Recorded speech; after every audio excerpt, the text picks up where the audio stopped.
Silakan duduk Bapak Ibu, selamat pagi. Kiranya kasih karunia Tuhan terus melingkupi kita, menyertai kita, dan membawa kehidupan kita semakin hari semakin dekat dengan Tuhan. Mari pagi hari ini saya akan bicara dengan satu tema tentang kemurnian.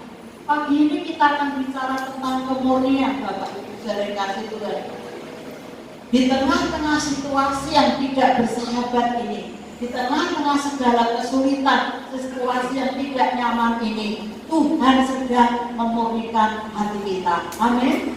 Kita sedang hidup dalam situasi yang disebut penyeleksian alam. Kita sedang ada dalam masa penyeleksian alam. Mereka yang kuat, mereka yang tangguh, mereka yang memiliki imun tubuh yang prima, maka mereka pula yang akan tetap bertahan. Nah, itu sebabnya ini bicara tentang kemurnian. Di akhir zaman dalam kehidupan kita di mana kita hidup, kita sedang dimurnikan saudara.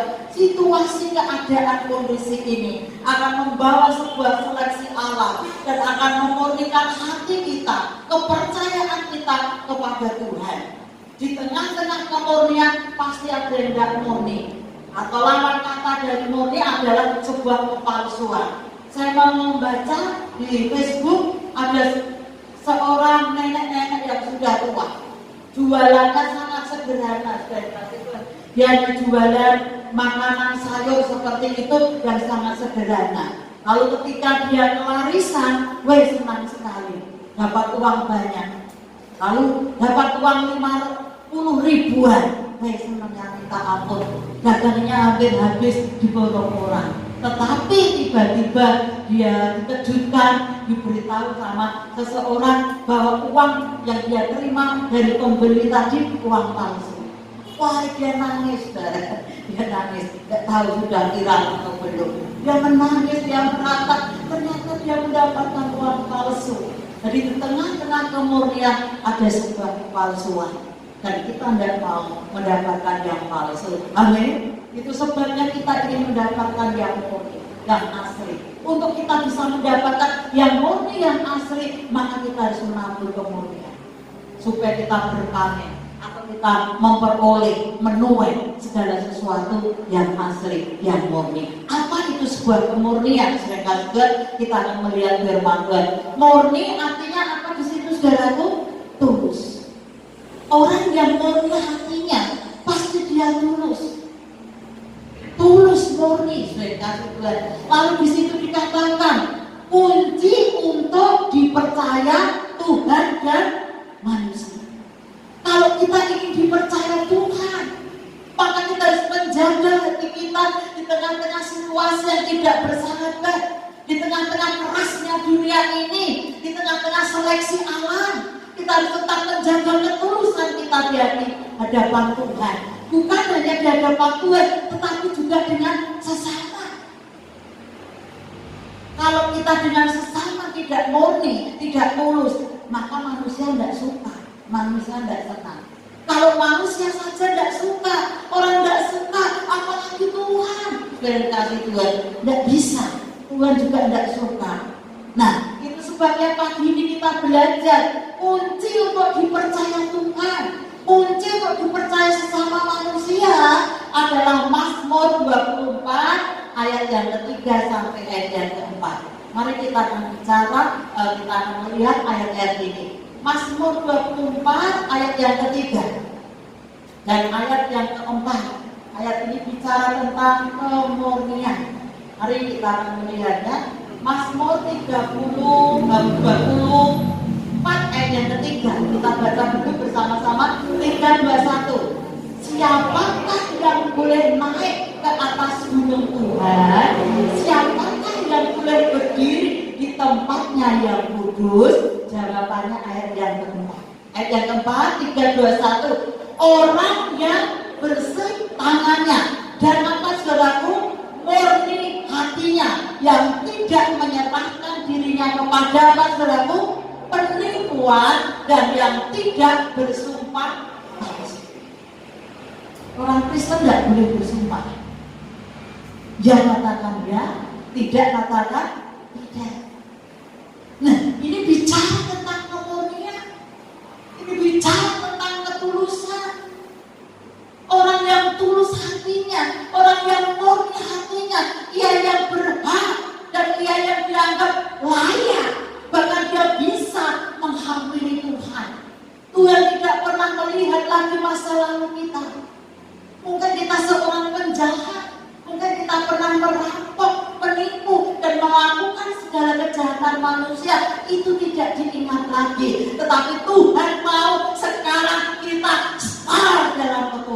Amin.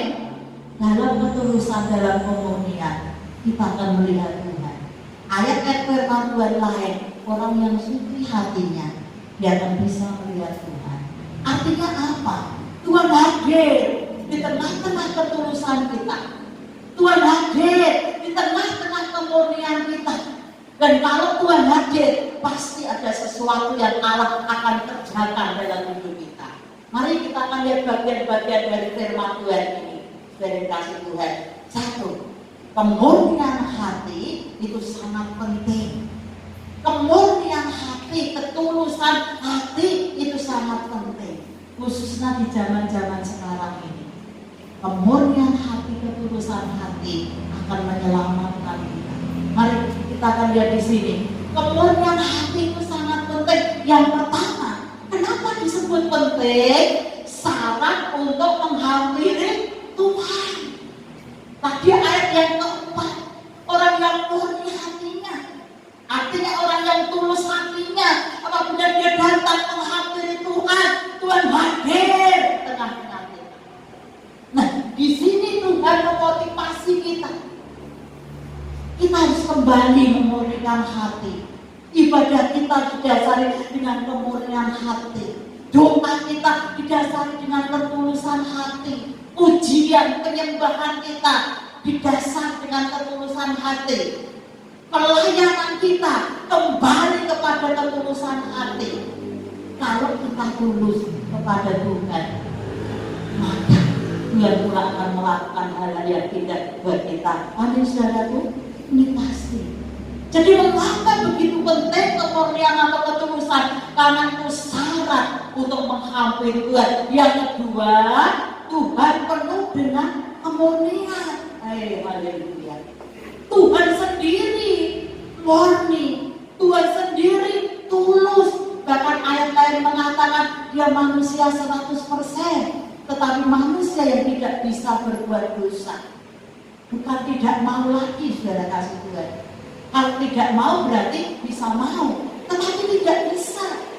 Ya Allah, ya Tuhan, ya manusia yang tidak bisa berbuat dosa, tidak bisa melakukan dosa. Itulah Yesus Kristus yang menjadi panutan kita. Mengapa kita harus murni hati kita? Karena Tuhan penuh dengan kemurnian, dibuktikan. Kemurnian Tuhan itu melalui apa, saudaraku? Sabda, firman Tuhan.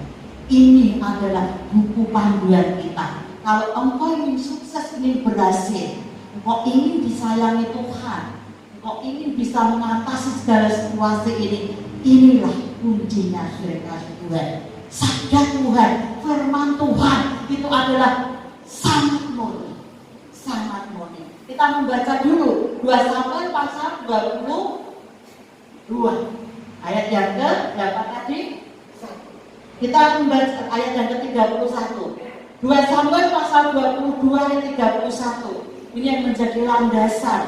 Tuhan itu murni, Tuhan itu tulus dari Tuhan. Itu sebabnya Tuhan mau kita belajar daripadanya. 3, 2, 1. Adapun Allah jalannya apa, saudaraku? Sempurna. Sabda Tuhan itu apa, saudaraku? Murni. Dahsyat. Dia menjadi perisai bagi semua orang yang berlindung padanya. Sabda Tuhan itu murni. Firman Tuhan itu ya dan amin, dari kasih Tuhan. Kalau kita hidup di dalam firman-Nya, maka ini akan memurnikan roh tubuh jiwa kita. Haleluya. Dan inilah yang akan membentengi hidup kita dari situasi, keadaan, kondisi yang tidak bersahabat ini. Yang kedua, kita kembali dulu. Yang kedua, sudah kasih Tuhan, bukti-bukti bahwa Allah itu murni, bukan hanya sabda firman Tuhan itu yang murni, tetapi apa? Bagian B, kita baca bersama-sama. Bagian B, 1, 2, 3. Janji Tuhan, janji yang murni. Ribuan janji ada di dalam Alkitab ini. Dan berkali-kali saya katakan, Dia sang pembuat janji, Dia pula sang penggenap janji. Dahsyat, luar biasa. Janji Tuhan itu janji yang murni, ya dan amin. Kita lihat kembali bukti-buktinya. Mazmur 12 ayat yang ke-7. Kita Mazmur pasal yang ke-12 ayat yang ke-7. Bahwa janji Tuhan itu murni, dasar dan luar biasa. Mazmur pasal yang ke-12 ayat yang ke-7. 3, 2, 1. Janji Tuhan adalah janji yang murni. Lalu dikatakan, bagaikan apa saudaraku? Perak yang teruji 7 kali dimurnikan dalam dapur peleburan di tanah. Ayat lain mengatakan seperti emas dilebur dalam api. Ayat ini berkata 7 kali lebih dilebur dalam api, sehingga perak itu semakin murni, emas itu semakin murni. Dan sesuatu yang murni, yang asli, memiliki nilai jual yang sangat tinggi.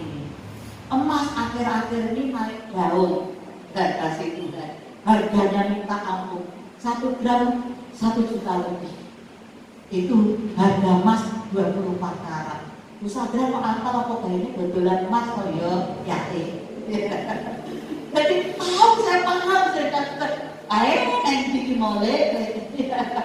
Jadi firman Tuhan memberitahukan buat kita, saya kasih Tuhan, bahwa janji Tuhan itu murni. Jadi dasar dan luar biasa. Diteguhkan kembali pasal yang ke-18 ayat yang ke-31. Pasal 18 ayat 31 kitab Mazmur. Diteguhkan kembali pasal 18 ayat 31. 3:21. Sebab siapakah Allah selain dari Tuhan, dan siapakah gunung batu kecuali Allah. Jadi luar biasa. Itulah Tuhan yang kita sembah di dalam Yesus Kristus. Nah, kita sudah belajar pagi hari ini tentang kemurnian. Murni artinya tulus. Kata Ibu Serkas Tuhan, Tuhan adalah Allah yang tulus. Tuhan Allah yang murni. Dan untuk bisa menghampiri Tuhan, syaratnya kita harus murni juga, mereka tulus juga.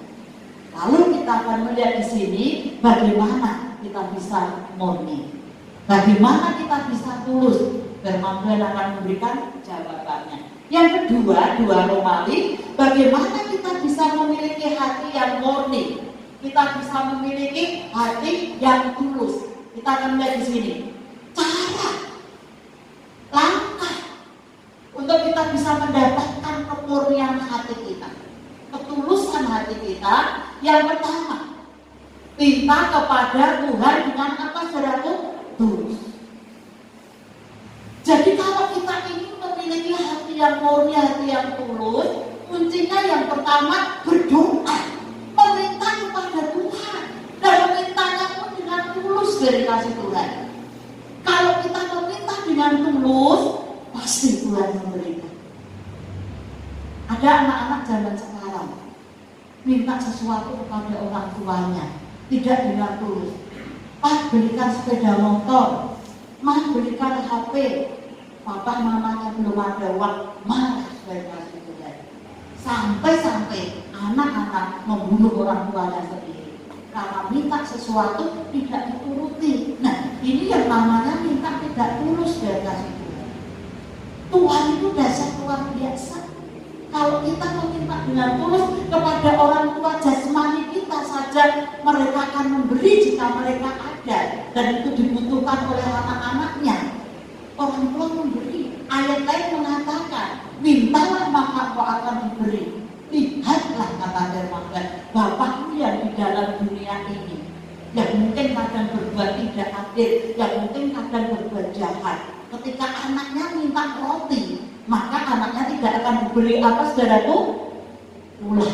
Tidak akan diberi kacungan.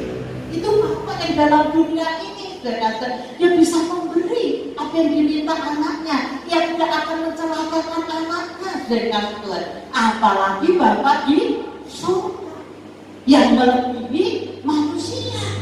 Jadi kalau kita minta tulus kepada Tuhan, maka dia akan hadir memberikan kemurnian hati kita, memberikan ketulusan hati kita, sehingga kita tidak bisa lagi berbuat curang, tidak bisa lagi berbuat tidak adil, karena yang ada dalam diri kita adalah ketulusan. Nah, kita akan melihat lagi dari kasih Tuhan. Yang kedua, kita harus rela dimurnikan oleh Tuhan. Untuk kita bisa murni hatinya, tulus hatinya, maka kita harus rela dimurnikan oleh Tuhan. Artinya apa? Rela ditegur, rela dibentuk, rela dinasehati, rela dipotong dari kasih Tuhan. Di firman Tuhan diumpamakan seperti pohon anggur. Pohon anggur itu akan berbuah lebat ketika ada dahan-dahan, ranting-ranting yang tidak berfungsi dipotong dari kasih Tuhan. Dikumpulkan, masukkan dapur api, kata firman Tuhan, tidak berguna. Maka dahannya akan dibersihkan dari hama, disemprot dari kasih Tuhan. Luar biasa pemeliharaan seorang tukang kebun, seorang petani terhadap tanamannya, terhadap firman Tuhan berkata diumpamakan pohon anggur. Jadi kita harus rela. Nah, firman Tuhan itu adalah sebuah sarana untuk memurnikan kita, menguduskan kita, memberitahukan kesalahan kita, kekurangan kita, memperbaiki dan lain sebagainya. Itu manfaat fungsi dari firman Tuhan.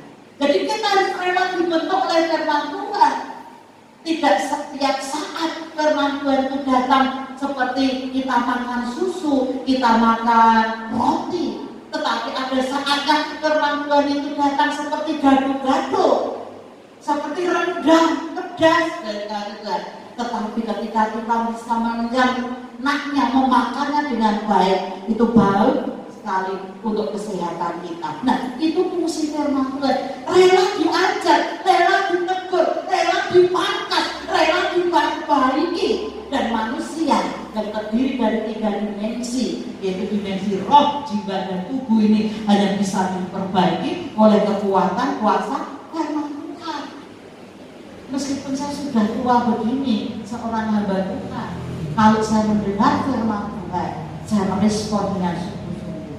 Dan ketika firman Tuhan itu menemplak dosa, menemplak kesalahan, memperbaiki kehidupan, saya rela, saya bisa menangis dari kasih Tuhan.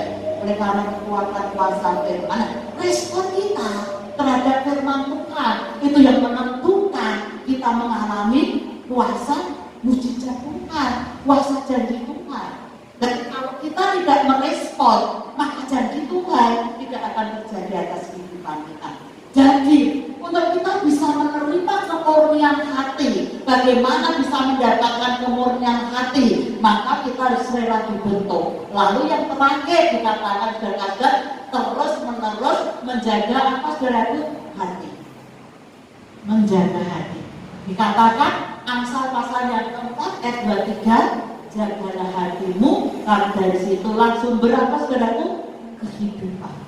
Perjuangan saudara menjaga hati. Jadi Bapak Ibu jangan sampai karena situasi, keadaan, kondisi, masalah, sampai kita berpikir, sampai kita tidak bisa tidur, kita tidak bisa makan. Nanti Bapak Ibu bisa lemah, imun tubuhnya bisa kurang, dan Bapak Ibu bisa terpapar oleh keadaan kondisi ini. Jadi kalau sampai hari ini kita kuat, kita sehat karena pemeliharaan Tuhan. Amin. Itu sebabnya yang kedua, ikuti protokol kesehatan. Dimanapun Bapak Ibu pergi membawa masker, mengikuti protokol kesehatan, karena kita masih bisa kuat mampu, karena imun tubuh kita kuat.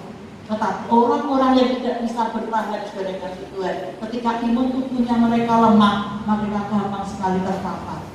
Itu sebabnya jaga hati, jaga hati. Firman Tuhan lain berkata, hati yang gembira ada apa saudaraku? Obat. Obat yang manjur. Hati yang gembira adalah obat yang manjur. Jadi jaga hati. Nah, kita akan lihat di sini seperti Paulus murni hatinya, dan firman Tuhan berkata Paulus itu murni terhadap Tuhan, bukan hanya terhadap Tuhan, tetapi juga terhadap siapa saudaraku? Sesama. Siapa itu sesama? Suamimu, istrimu, anakmu, orang tuamu, keluargamu, teman-temanmu. Ya, sesama manusia. Harus murni, harus tulus. Ketika engkau tabur ketulusan kemurnian, akan mulai ketulusan kemurnian. Mari kita lihat dulu ini Kisah Rasul pasal yang ke-23 ayat yang ke-1. Dan maka Paulus mengajarkan kepada kita, menunjukkan kepada kita bicara tentang kemurnian hati. Kisah Mazmur 23 ayat yang ke-1. 23 ayat 1, mari kita baca bersama-sama. 3, 2, 1. Sambil menatap anggota-anggota Mahkamah Agama, Paulus berkata, "Hei saudara-saudaraku, sampai kepada hari ini aku tetap hidup dengan apa saudaraku? Hati yang murni di hadapan Allah." Kita akan dukung satu lagi, maka Bapak Ibu akan mendapatkan peneguhannya. Pasal 24 ayat yang ke-16. 24 ayat yang ke-16.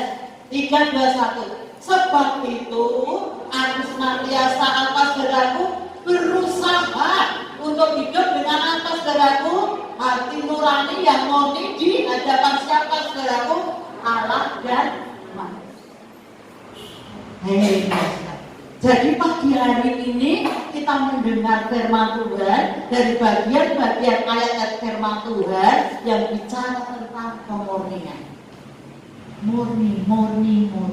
Ya. Sesuatu yang penting maka itu diulang-ulang agar menjadi suatu didikan, peringatan buat kita. Pagi hari ini firman Tuhan berkata tentang murni hati.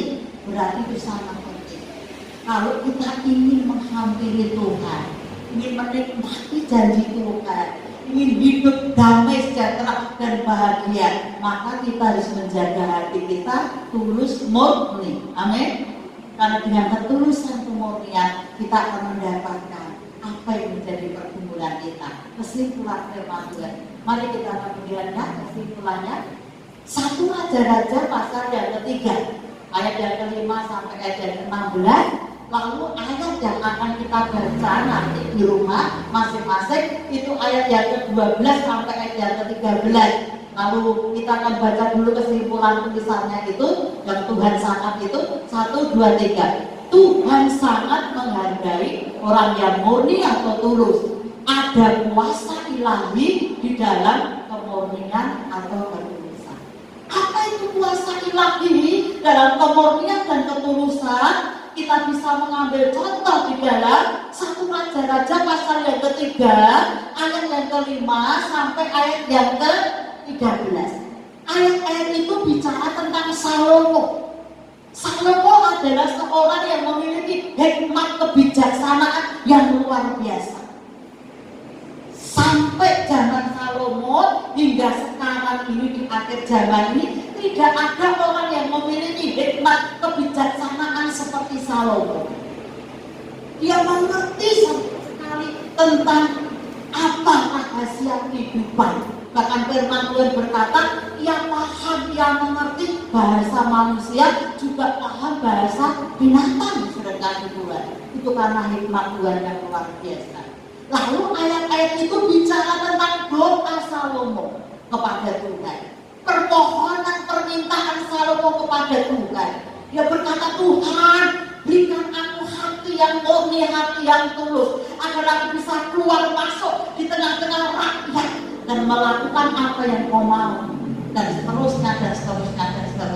Lalu ayat yang ke-12 sampai ayat yang ke-13 Tuhan berkata, karena engkau tulus, engkau murni, meskipun enggak engkau minta, kata firman Tuhan, aku berikan kepadamu sebagai bonus, sebagai upah, sebagai keuntungan. Aku berikan kepadamu kekayaan, kemuliaan dan kehormatan dahsyat dan luar biasa.